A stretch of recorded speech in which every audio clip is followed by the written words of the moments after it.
and co-inventor of the virtual gym technology that engages the nervous system and the brain in simulated effortless physical activity to treat obesity, diabetes, non-alcoholic fatty liver, and multiple sclerosis. She is also a recognized and honored member of Facebook.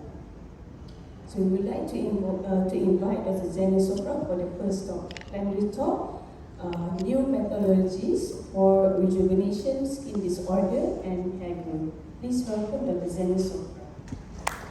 Thank you very much. I'm sorry for the delay. We had some technical difficulties. We're going to be talking about different modalities for skin repair and for hair growth. And let's talk about hair loss. Actually, hair loss is associated to metabolism. So if you have some metabolic problem, there may be hair loss that starts after that. Now, another aspect of it is the zinc deficiency. So there's a lot of studies that show when you have a zinc deficiency, then there is hair loss. Another one, zinc deficiency and B12 deficiency. So basically vitamins, we're not getting enough vitamins in our nutrition, and as a result of that, we have the hair loss. So the patients with hair loss have lower values of post-operatively and pre of the zinc and B12. Biotin deficiency is also another nutrient. There's a lot of nutrients, but this is just some of the studies that I gathered that show the nutrition is very much associated. Nutrition, lifestyle is always at the forefront of anti-aging for all types of problems that we can encounter. Now, women, 6 month supplementation with omega-3 and 6 showed, and antioxidants, showed an improvement in the percentage of telogen, percentage of the proportion of miniature anagen hair. Another problem is what? Inflammation. Inflammation is why we age, inflammation is why we get different diseases. That's the basis. And you see that a lot of studies now are looking both in males and females and underlying inflammation, and they attribute the hair loss to the underlying inflammation.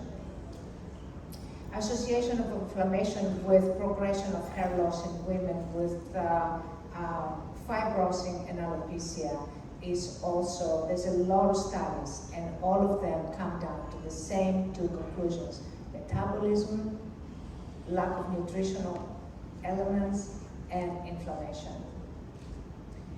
And you have now patients with inflammatory bowel disease also are going to show hair loss. Any inflammatory disorder, you're going to see hair loss. So again, inflammation comes forefront. Now, there are several reports. I know you're using a lot of radio frequency. There is a lot of reports that are associating radio frequency with inflammation. I have some references there that can show you. You can go and look them up. I can send you the references if you're interested.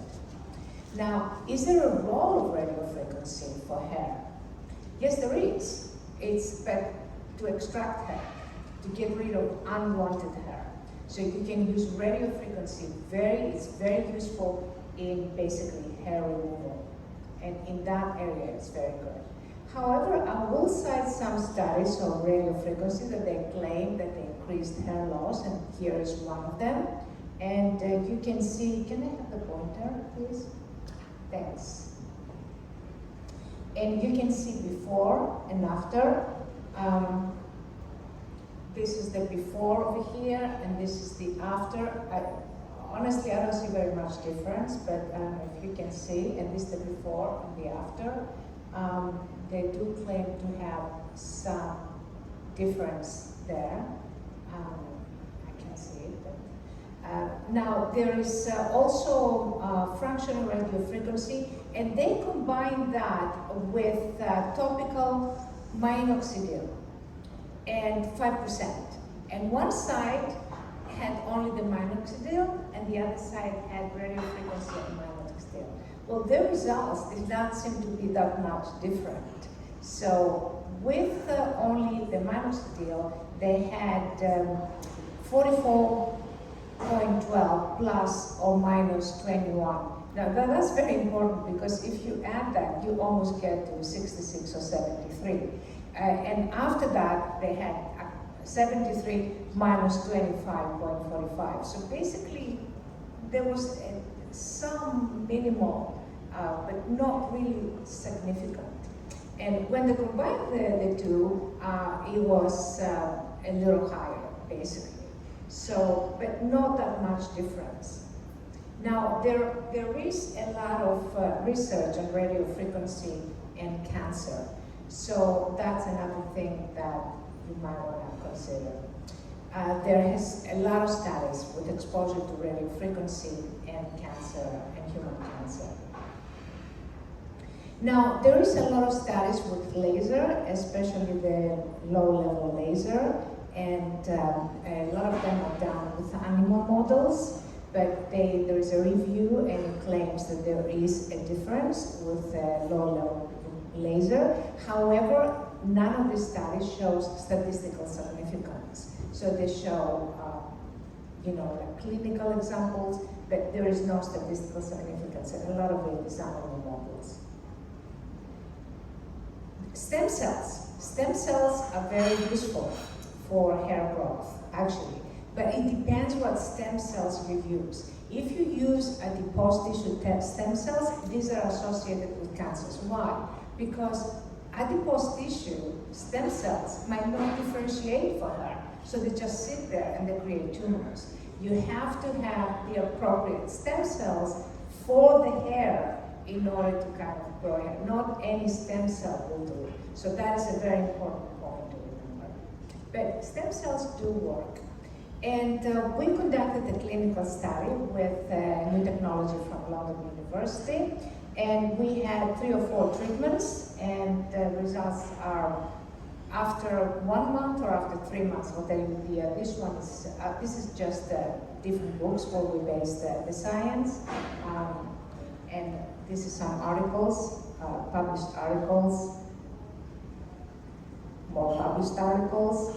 Now, what is this technology based on? It's based on signals that must be delivered below thermal range. So it's really subelectrical. Okay, it's electrical, but obviously you plug it in. But it's not really electricity. It's not microcurrent. It's not nanocurrent. It's much below that.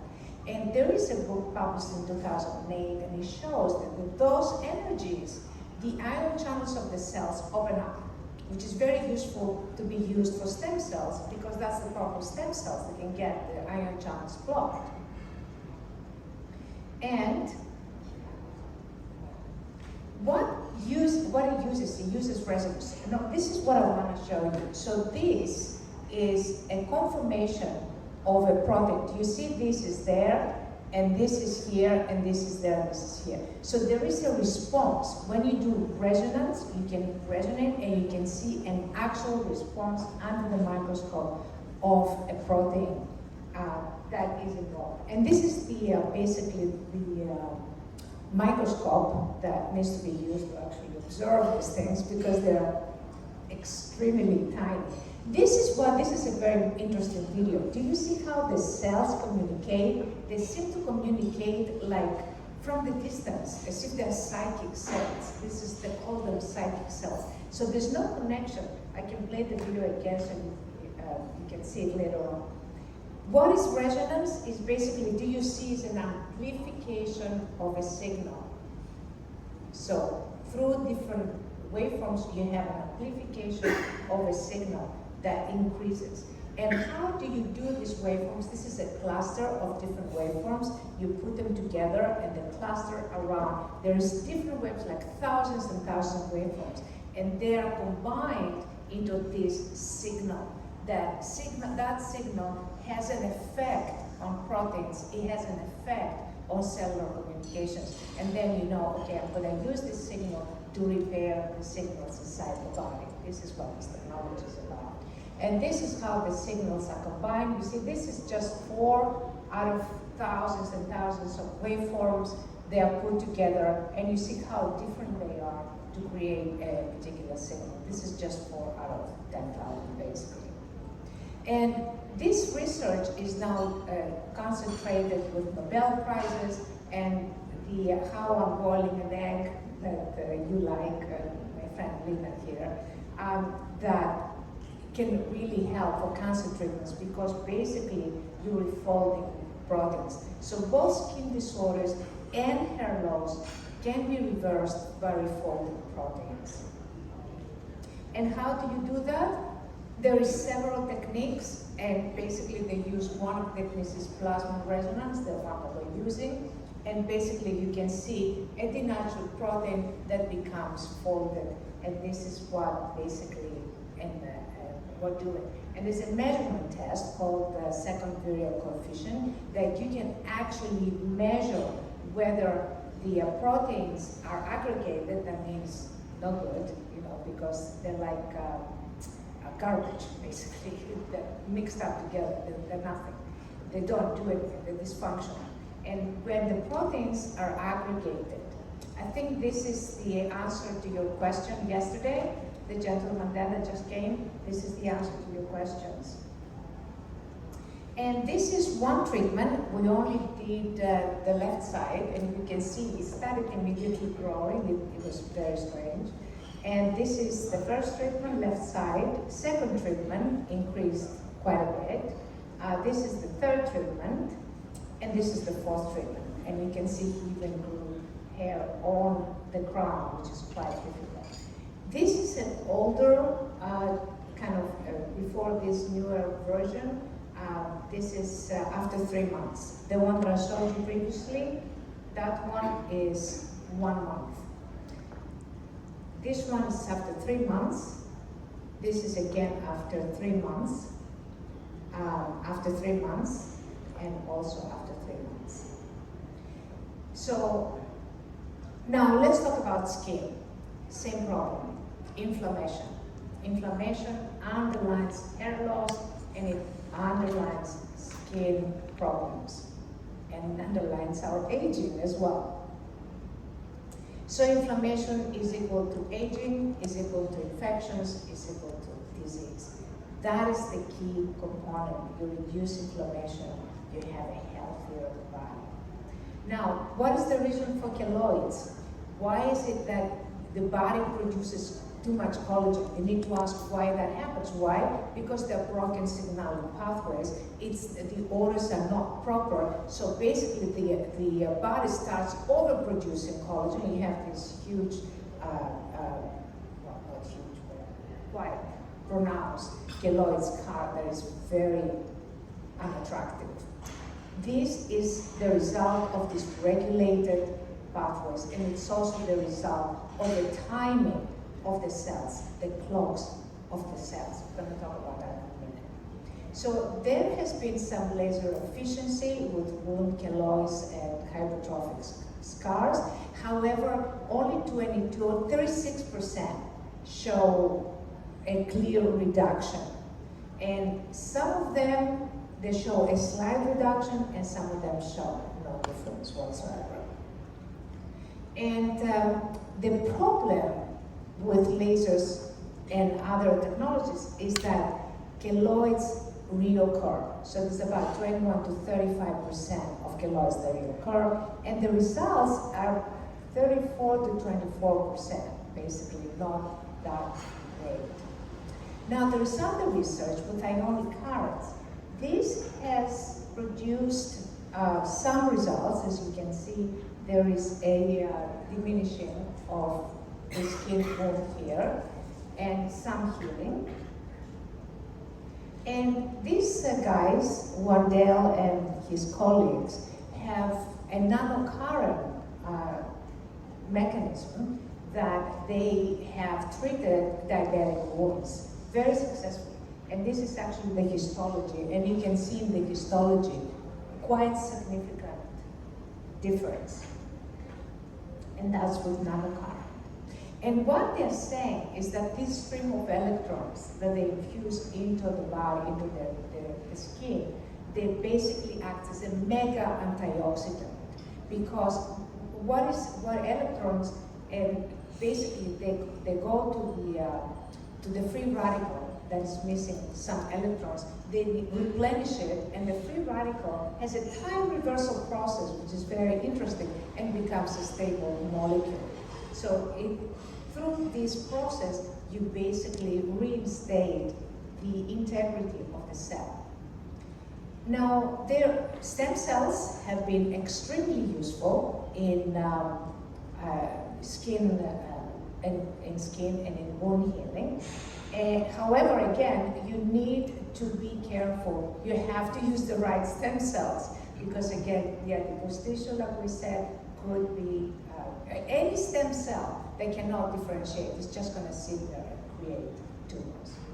So there is, so you have to be careful with the stem cells. You have to use the right ones. You have to use the stem cells that are proper for that particular problem.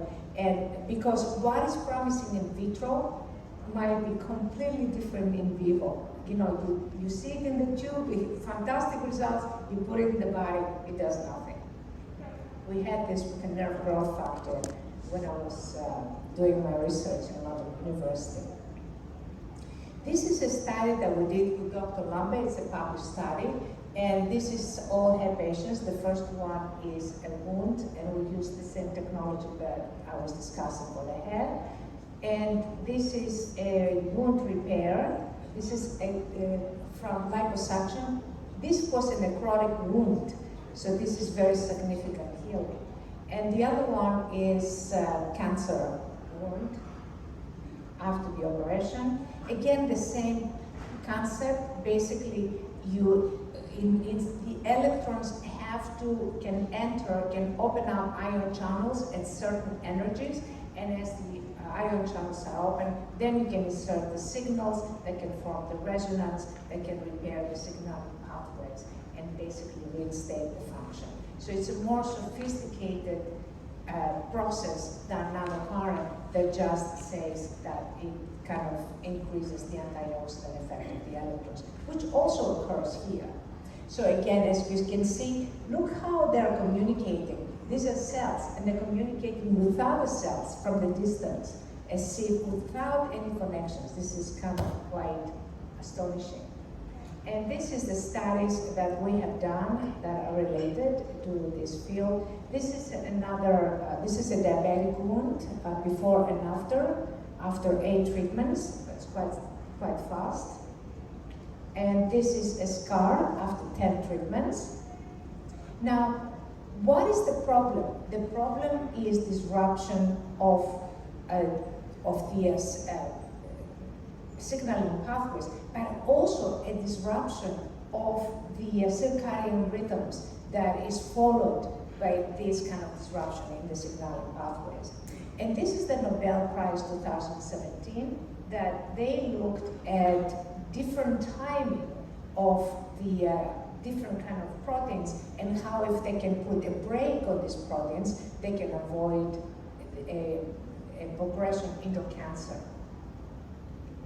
Now, the same signal that can be emitted at different times can have a different result. That's a very, very important. So timing is extremely a very important aspect. So every single cell in our body is controlled by its own circadian clock. It helps every cell to know when to rest, when to repair DNA, when to replicate its DNA, and so forth and so forth. Now, these are some rejuvenation studies that I've done with a more recent technology. This is after 20 minutes. Actually, if you see it on my phone and you see the large version, it's quite significant, the difference. This is her neck after 20 minutes. It's like totally different. You can see that there, actually. If you enlarge it, you can see the neck on there. And this is like the bigger shot of the neck. And this is again the before and after 20 minutes. This is a Bell's palsy patient after 3 treatments. That's the before, and this is the after. After 3 treatments, completely different. Yeah, Bell's palsy was completely repaired. It's a very long-lasting effect. So you see here somebody in 2017 and the same person in 2022. And this is another patient, as you can see the pigmentation in 2019 and 2023. She looks much younger today than she looked a few years back. And for that, I would like to conclude my lecture and thank you very much. Any questions? Any questions? Yeah. Back to the one that you mentioned, that every cells in our body has its own circadian clock. And also you touched on if we disturb the circadian rhythm, it will affect the signaling pathway in the cells. Can you elaborate a bit deeper on that, please? Yeah, I mean, imagine, let's make a very simple example of traffic, right? And in traffic, you have cars, you have the red light, green light, the orange light, whatever, right? Now, you can have 2 things. The green and the red light have a timer, okay? So, if that timer starts going crazy, right, this entire traffic is gonna go crazy. It's gonna be interrupted. Now, if you have, say, a block of the road, like a car stuck in the middle of the road, right, that is a disruption of the signal pathway, then the same thing is going to happen. How many, so we have you're going to carry a heart from the lab to the hospital, and you're stuck in this traffic that is not, because it's blocked, the signal pathway is blocked, and the timer of the green light is not working properly. Okay, so what's going to happen to the patient in the hospital? The patient in the hospital will die because the heart is not going to get on time. So it's the same thing when you have a viral infection and the antibodies cannot go through the blood because there is a blockage, not just in the blood, but inside the cells that they have to kind of control the virus or a cancer situation. The cancer will spread much faster. Why? Because that signal pathway is not working properly, and because one signal pathway doesn't work well, everything else is affected. One street is blocked, how many streets are affected? Because you have to go a tour, you go this way, and it's all affected. So this is basically an example of how our body. Now, of course, traffic is extremely simple when you compare it to the complexity of the body that is very complex. That's how she is. Any other questions? But it doesn't, If the floor has no questions, may I ask Dr. Sofra a few questions myself? Please, yes. Dr. Sofra, thank you for that most insightful lecture on the plenary talk. It was very amazing to look at the before and after pictures, and we know now what is the secret of your beauty. Okay, can you please share with us how actually you modulate the signaling process of the cells? You showed the treatment and its very significant impact on your patients. How does the device actually look like, or how do you modify the cellular signaling? Okay, so this is a research that we started they started in London University in 1994 and I joined in 2000.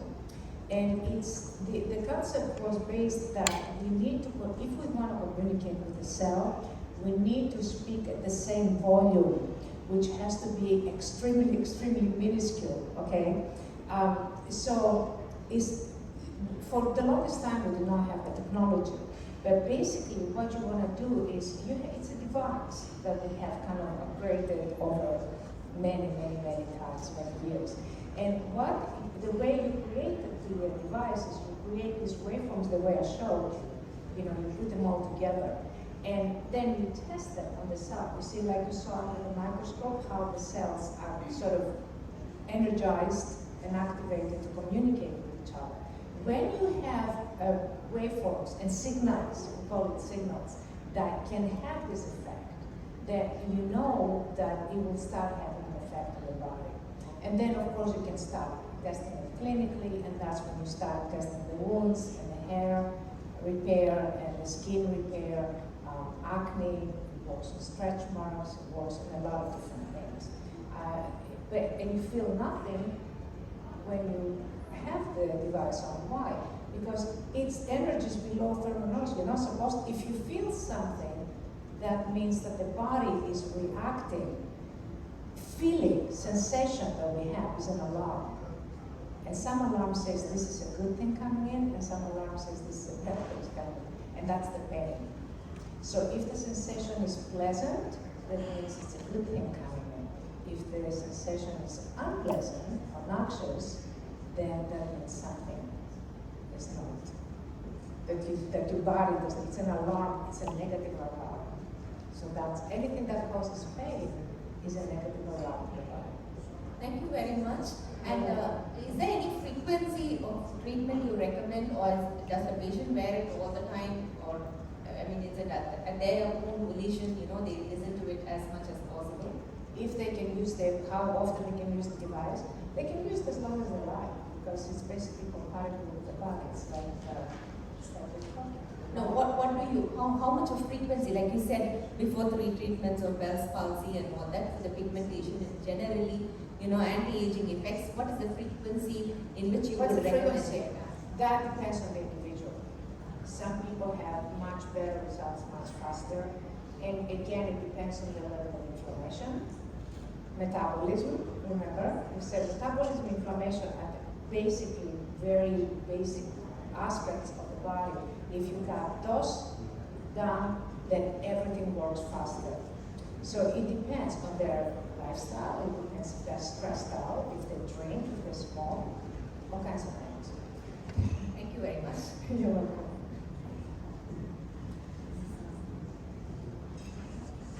Thank you, Dr. Sofra. I'd like to invite Dr. Bingo to present a token of appreciation for Dr. Sofra. Dr. Sofra?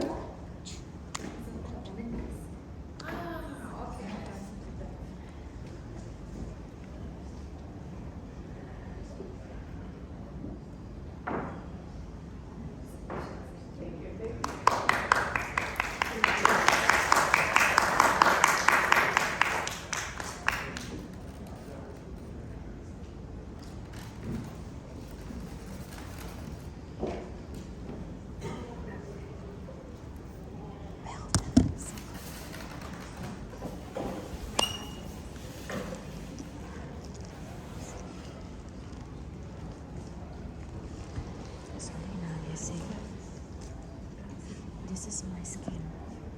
I used to have this type of pigmentation. It's in my skin. So it's lightened out. This is one of the. I only have what's a machine. I don't have anything else. And then I just show you one more. It's my client. I'll show you one of my client.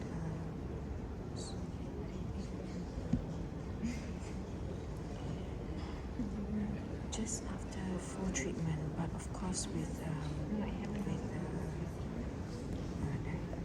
this is before,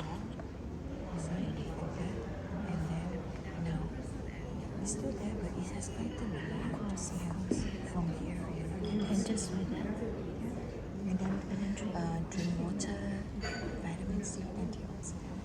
We have to teach from inside out together with the treatment and a good hydration in the skin. So these are all my plans, but with education, everything is with education.